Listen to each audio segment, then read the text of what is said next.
Yes. Camera in the right place. Okay. It's not. Sorry? It's not. It's not. Well, I'll tell you what, I'll move. The boards are all blank. Okay, so let's go back to complete semilattices. Maybe they're easier to understand than compact Hausdorff spaces. So I now want to use, so we've seen how to find adjoints without explicitly constructing them. Although there's an implicit but impossible to understand to visualize in some sense construction in the proof of the adjoint functor theorem. So I now want to consider the question, in what sense can we view all these categories as categories of algebras, as well as having the free adjoint functor? In what further sense are they categories of algebraic-like structures? And we've already seen that in the case of complete semilattices, but let's look at that in order to present complete semilattices again, using just general category theoretic notions that allow us to see how to generalize the notion of category of algebras beyond to the general case. So for complete semilattices, we had that the free algebra functor was the powerset functor.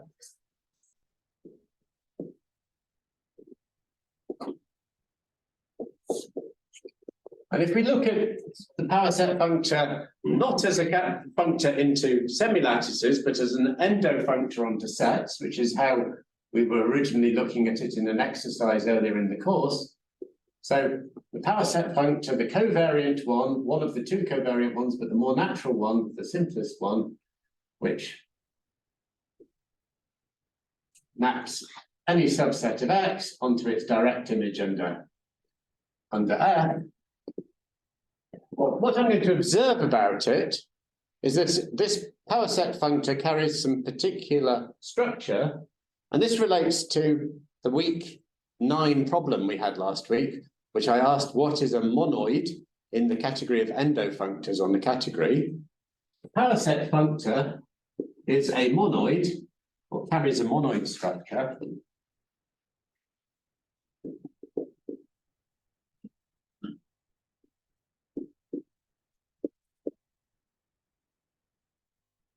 In the large and in some sense illegitimate category of endofunctors on set, which is a monoidal category. Remember, for any category C, the category of endofunctors is a monoidal category with the tensor being given by, so a non-symmetric monoidal category with the tensor being given by functor composition.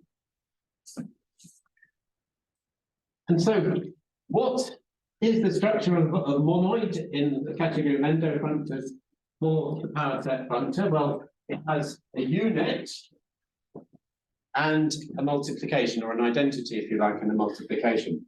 So the unit is going to be a natural transformation from the identity functor on set to the powerset functor on set. That's the unit associated with this, the monoid. So the monoid is an object with a unit and a multiplication. And this is simply the singleton given by singleton functions. So for any set X, the component maps X to the powerset of X by mapping elements to their singletons. And the multiplication, well, that goes from P tensor P to P. And P tensor P is the composite of P with itself, so PP, which we'll just write as P squared. And the multiplication is a natural transformation from P squared to P. We'll call this mu.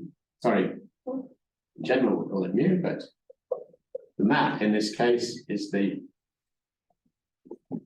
union map. So here the component of UX, this, well, that's the components are, of course, this is the union map that takes a family of subsets and unions, unions them together, and the singleton map for X is the map that takes, as I said, every element of x to its singleton in the power set. So this is the data, the unit and the multiplication, but it needs to enjoy the laws that make it a monoid. And in this case, these laws are so the two laws, sorry, the three laws, the left and right identity laws that say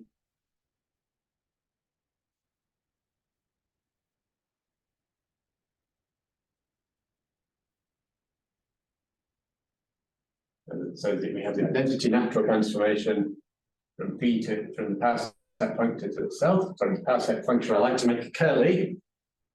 And in the one we have multiplication on the left by the multiplying by the unit on the left. That's the natural transformation singleton p obtained by whiskering. So that goes to p squared, and then we have union goes back here. And multiplication on the right by the unit, that's the other whiskering, p squared, and that goes back to p. So that's what the left and right identity laws say. And then there's the law that says that multiplication is associative. And if we write that in terms of these natural transformations, you get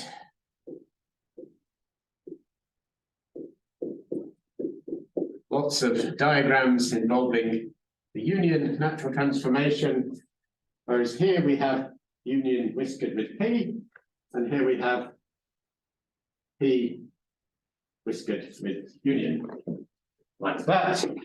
And a way of, well, one can expand these diagrams out on components as in the notes. I mean, for example, this law says that if you take an element A of the power set of x, well, let's take this one, it's more interesting. You take an element, you take a subset of x as an element, which is an element A of the power set of x. You map it here to the set of subsets of x where each element of A gets mapped to its singleton. So we're blowing A up by turning every element into a singleton here. And then you union them back together, you get the original set that you started with. The diagrams are in the notes and you can think through the other laws. This one always requires a little bit of getting your head around, but anyway, you can think it through and it's true. And these laws hold. And so that says that this is a monoid structure on the category of sets. And we've already seen that an algebra homomorphism. No, there's another. So this is the monoid. So the endo functor carries this monoid structure. But using the monoid structure, we can explain the notion of complete semilattice just in terms of the monoid structure. So remember, my redefinition of a complete semilattice was a set together with an operation on it, which we axiomatized two equational properties that forced that operation to basically be a supremum operation for a derived partial order. And those axioms are actually entirely expressible using just the structure of this monoid structure here. So the algebraic definition of a complete semilattice has an elegant description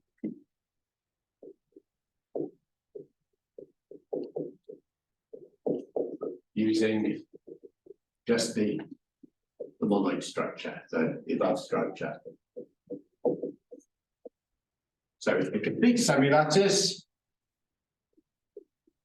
it's our third definition, but it's the same as the second definition. I'm just writing it in more abstract terms. So is a set X together with a map from Px to X. Let's make it look more like, put the map like that. satisfying the same equations as before, but these equations can be just purely expressed in the structure we've got as commutative diagrams. So like we were doing last week, writing equations as commutative diagrams. So the first equation was that for any element little x in X, if we take it singleton and we take the join of the singleton, we get the element little x back. So that's simply a commutative diagram using the structure we've got, which we apply the singleton map, the component of the singleton natural transformation, follow it by the map with the join map that's part of our algebraic structure. That's the same as the identity functor. Sorry, not the identity, that's the same as the identity function on X. And the second law we had was if we take a family of subsets of X, then if we join them inside and then join those joins, then that's the same as unioning the insides and taking the join of the unions. So we can view that as a diagram where we're looking at any family of subsets of X. So that's an element of the double power set of X, or p squared of X as we're writing it. And we've got family of subsets of X. We can union it and take the join of that, the join structure that we're axiomatizing of that. And our law said that that's the same thing as taking the joins on the inside, which is applying p to applying the p functor to this join operation, and then taking the join of that. Okay, so our laws are entirely expressed within terms of the using the structure that we've got of a monoid on this endofunctor. And thirdly, the notion of homomorphism also uses this structure, because a homomorphism from X with its join operation to Y with its join operation, also X prime with its join operation, is a map H from X to X prime, such that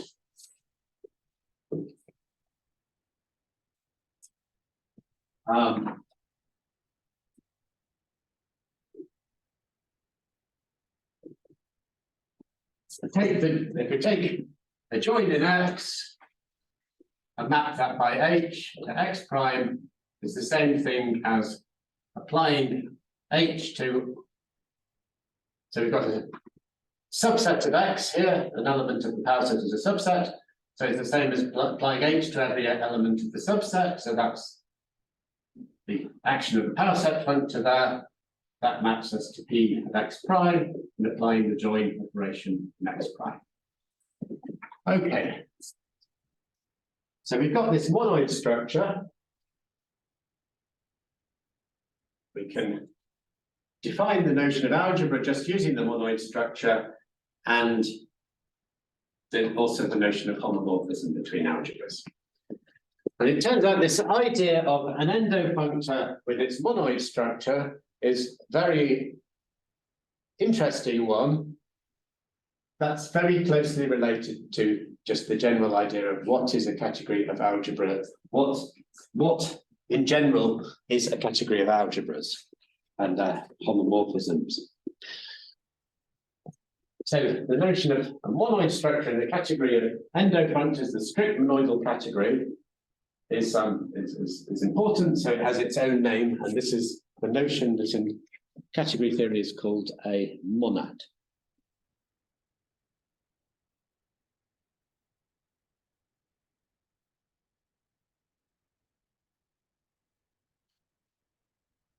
So definition,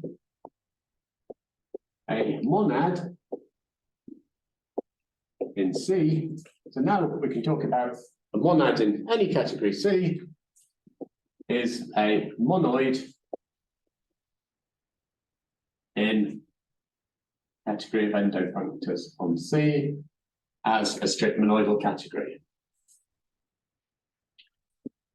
Now that's very abstract definition. So I've already given you all the diagrams. I don't know if maybe the quickest thing to do is going to be to doctor the diagrams, although then there's always the risk of failing to has the camera moved? Did it? Yeah. I didn't move. Did I successfully move it? Yeah. Before? Yeah. Okay.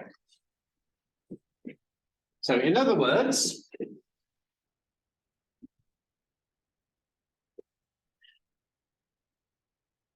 by just expanding the definition, I'm not doing anything deep. A monad in C is a monoid structure in the category of endofunctors, so that's given by a carrier object, that's an endofunctor, a unit for the monoid, and a multiplication for the monoid. So we use eta for the unit and mu for the multiplication.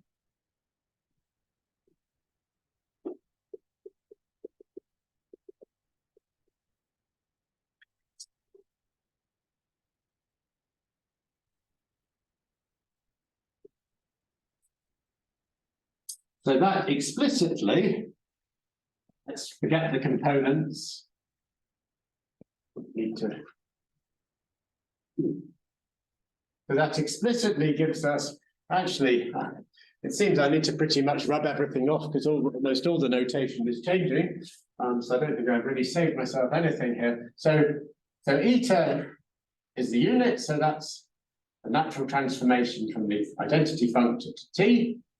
Mu, the multiplication, is a natural transformation from t composed with itself to t, satisfying the same laws that we had before, only you change all p's to t's, singleton to eta, and the u to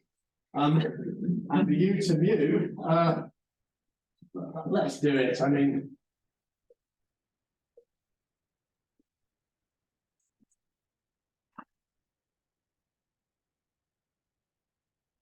so the identity natural transformation on T is the same thing as going up eta of T in one way, so that takes us to T squared, and back down mu, and then the other way, going up T eta. So these are the left and right identity laws for the monoid. And then if we start in T cubed, when you're thinking through whether such and such a structure is a monoid in any, is a monad in any particular case, and you define your natural transformations and you verify the laws, it is often a big headache to think about this law because it involves iterating the functor 3 times. There are other handles on it, but that would be another story, so I'm not going to. There are ways of avoiding verifying this explicitly in the form I'm giving here.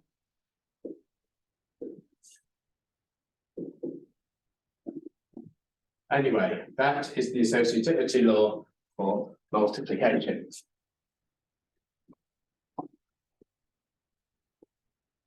And if we've got a monad, that's a monoid in endofunctors, we can make exactly the same definition of algebra.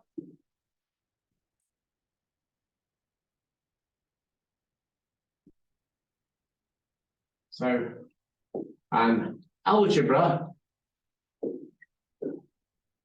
for a monad. So I really wish I hadn't started overwriting the board because it would have been better to, I basically had to rewrite everything. It would have been better to have the two things side by side to compare. I apologize for that. One sometimes makes poor decisions in the heat of the moment, as it were. So an algebra for a monad is, again, an object A of C, together with its algebra structure map, which just as in the case of complete semilattices, is a map from the free algebra functor, if you like, applied to A, so T of A to A. So such that the same laws that we had before hold. So these laws are that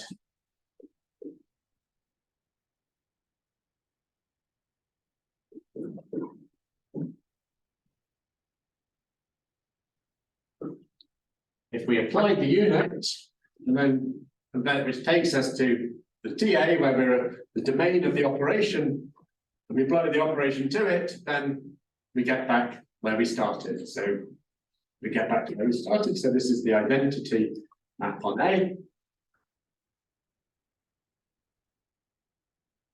So where A is an object of C here. And the second law is that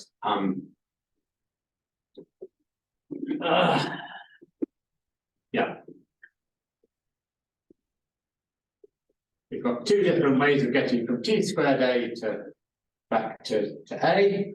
One is by going down the multiplication and then along the algebra structure. And the other is, instead of using the multiplication, we use T of the algebra structure, the T of A, and we go back. Both routes to back to A are the same. And lastly, we have the same definition of homomorphism. And again, I need to rewrite everything. A homomorphism from one algebra A to H to another algebra B is a map A, H to B, such that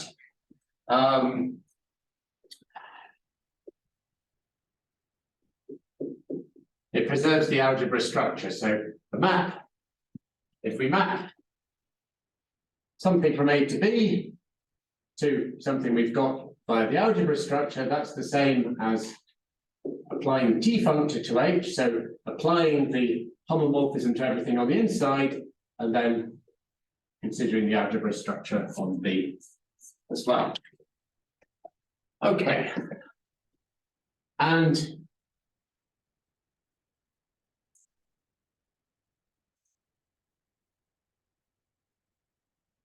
the category, once you've got a monad, the category of algebras and its homomorphisms is an important category.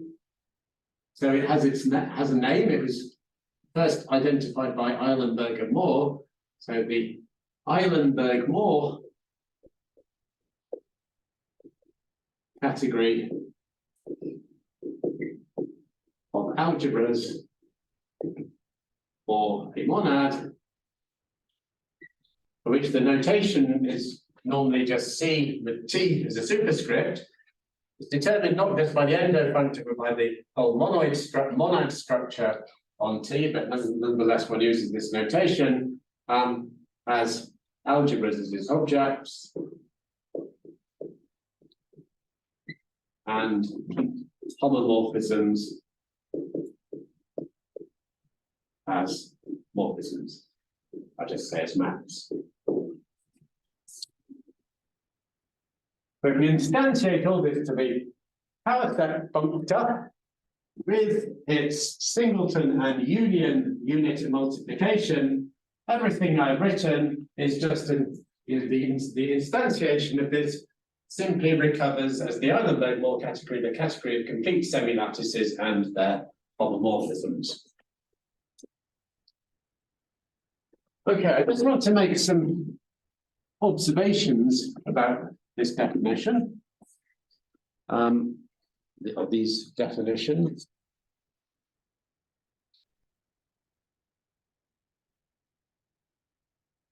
And let me refer to the notes, because I was thought quite systematically in the notes about the right order to make them, but I've now forgotten those.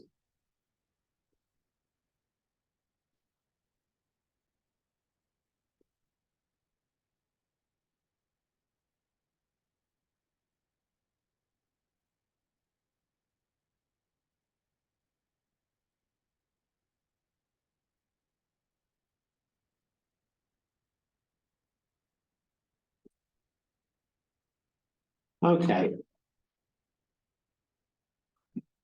Right, so notice that the definition of a monad implies that the mu map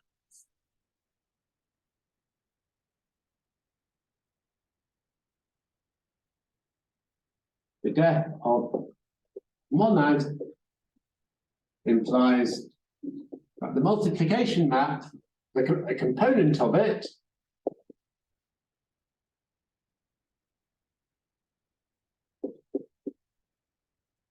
so we consider any component of the multiplication map, which takes us from t squared to t. This is an algebra structure because the two laws of the algebra structure need to satisfy is that eta of TA followed by the structure map is the identity. So that's this law here. And the other one is that the if we put mu here and well, we're now looking at mu as the structure, so T mu, mu, and mu, that's exactly this law.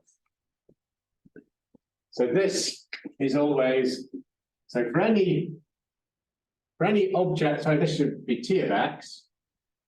So any object of the form T of X always carries a canonical algebra structure given by multiplication, is always an algebra.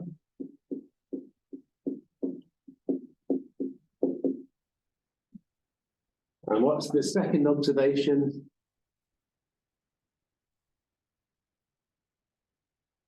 Yeah, and for any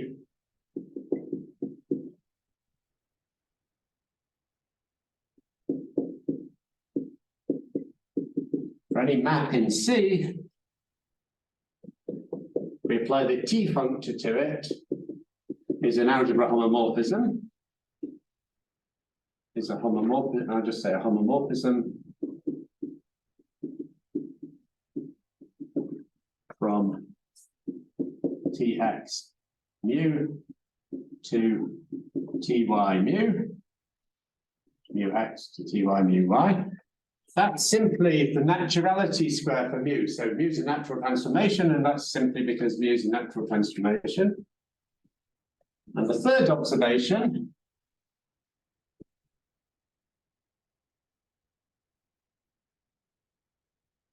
the definition of algebra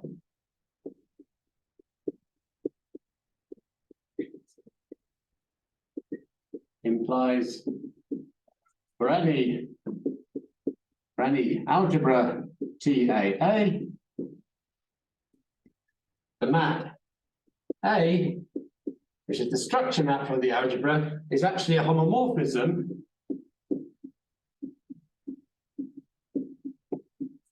from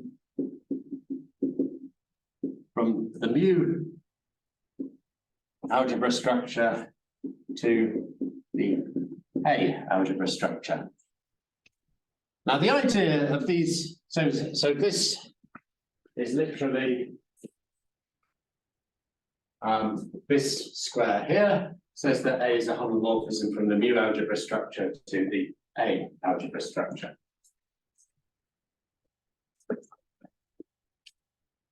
And these observations, to understand them, we view arbitrary this should just be an algebra structure on little a. Sorry, on capital A. So we understand an arbitrary algebra as just an algebra. And these algebras TA have a special, on TAA, these mu algebras given by the multiplication, these have a special property. And these are, in the context of this very general setting now, algebras for a monad, this is the right notion of a free algebra. And that's given by the following proposition.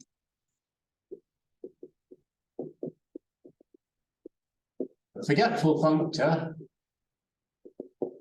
So there's an obvious, there's clearly a forgetful functor U from the category of algebras and its homomorphisms. Well, any algebra has an object, it's an object with some structure on it, and the homomorphisms are maps between these structured objects that have a property.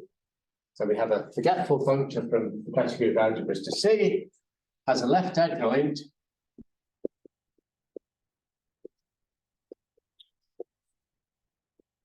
which we can view as a free algebra construction. And this left adjoint maps xfy to, well, an object is mapped to the, what I've already explained is going to be the free algebra over x, which is t of x together with its multiplication map. And f is mapped to its image under T, which, as I've said here, is always a,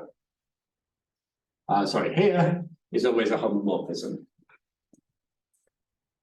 And one can prove, and that's an exercise for there's nothing difficult in it, just really the difficulty is getting your head around is litany the right word? I'm not sure. Anyway, the rather large number of properties that have gone into making this definition. But hopefully, although I've rubbed off the powerset functor and so on, and going all the way back to the beginning, hopefully you can see that in the case that we start off with the powerset monad, in which mu is the union map for from the double powerset to the powerset. This is exactly the left adjoint B that we had before for the category of complete semilattices. We map every set to its powerset, and the algebra structure is given by the union of families of subsets.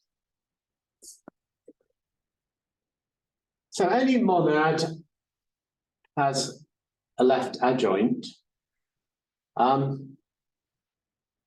And so far, we've got this notion of monad. It's rather an abstract notion. And I've only given you one example of a monad, namely the powerset function and its the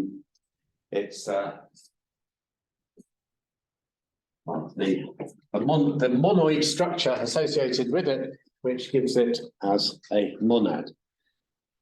So let's have some more examples of monads to end with.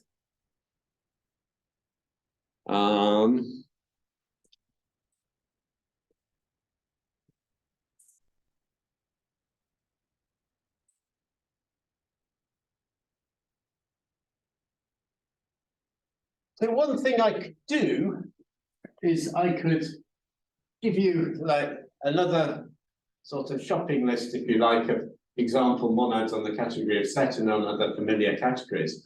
But instead of that, I'm going to give you a very general recipe for constructing monads, which will, which you've got plenty of examples of this, so you can apply it to generate your own specific examples of monads. So we've seen here that every monad gives rise to an adjunction, namely the adjunction between the category of algebras and the underlying category. Actually, every adjunction gives rise to a monad. So if we've got an adjunction, suppose F is left adjoint to G, so where G goes from D to C, then we have a monad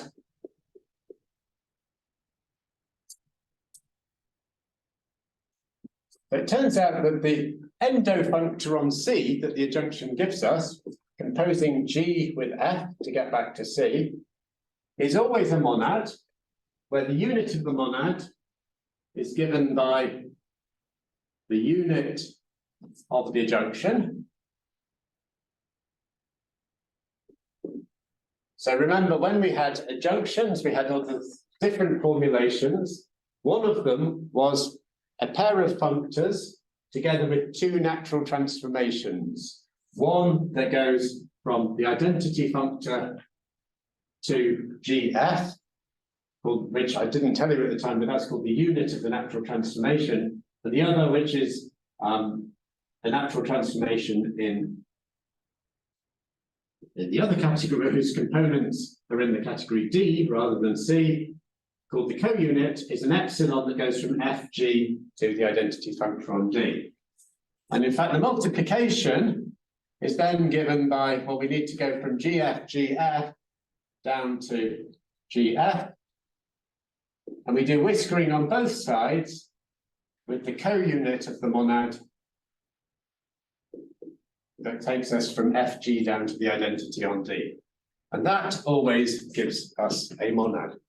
So whenever you have an adjunction, the endofunctor you get by going first up the left adjoint and down the right adjoint always carries a monad structure. Moreover, every monad occurs in this way because the construction of the category of algebras gives us that.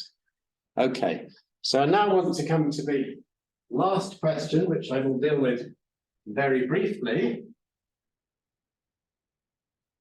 In fact, I can use this space here.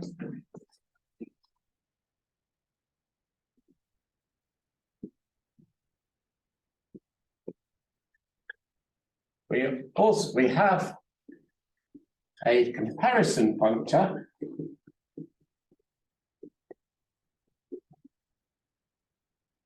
So we have, when we've got a monad, when we've got an adjunction, the adjunction determines a monad, and the monad determines a category of algebras, which give us another adjunction on the same category C. We have a category of algebras called the monad over the category C.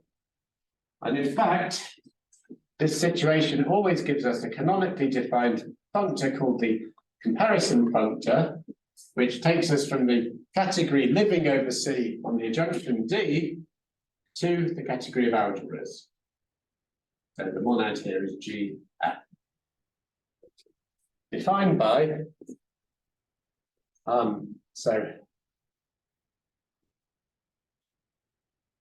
let's see in my notes whether I did the morphism action or not. Oh yes, because it's easy. Hang on.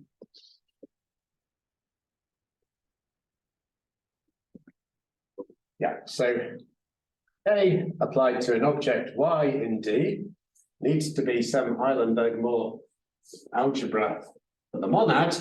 So that's an object of the category C. Y is in the category D, so the object of the category C is G of Y. And the monad structure, well, we need to go from GFG of Y to G of Y. And again, we can use the co-unit of the natural transform of the adjunction. So we take G of the co-unit of the natural transformation. The co-unit takes us from FGY to Y. So G of that takes us from G of FGY to G of Y. And a map G little g in category D simply gets mapped to G of G. And this is always an algebra homomorphism.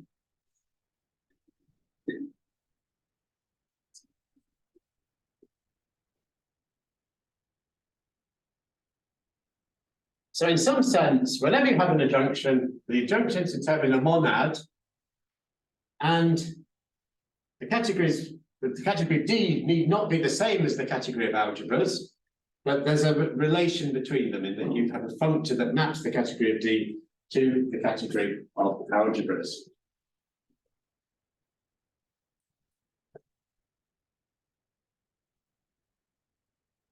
The very last thing I want to say is this, that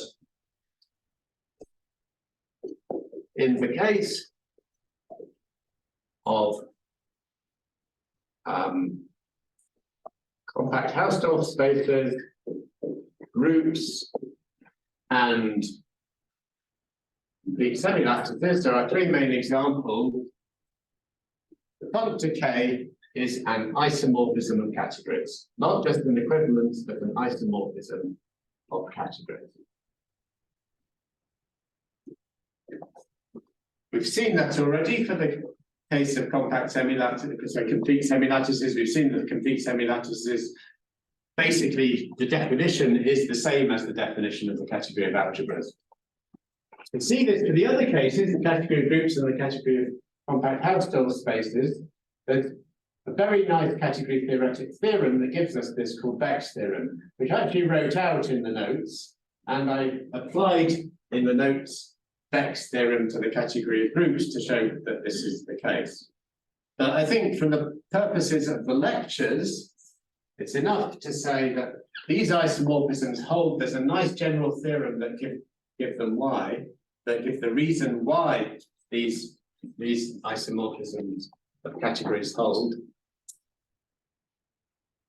Then the question I raised at the beginning is like, what kind of abstractly is a category of algebras? Well, we have a nice answer here for what a category of, for a very general situation that we can view a category of as a category of algebras with a free algebra construction. Namely, whenever we have a monad and the category is the category of algebras for that monad, that gives us a free algebra construction, and that category is defined as a category that looks like a category of algebras.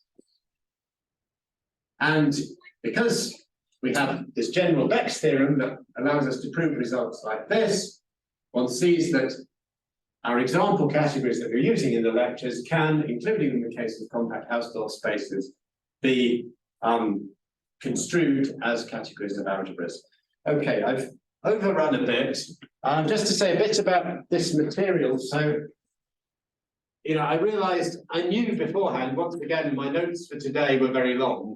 I realized I was being very ambitious in what I wanted to cover, and I've had to cut a few corners in covering it. The notes are more thorough.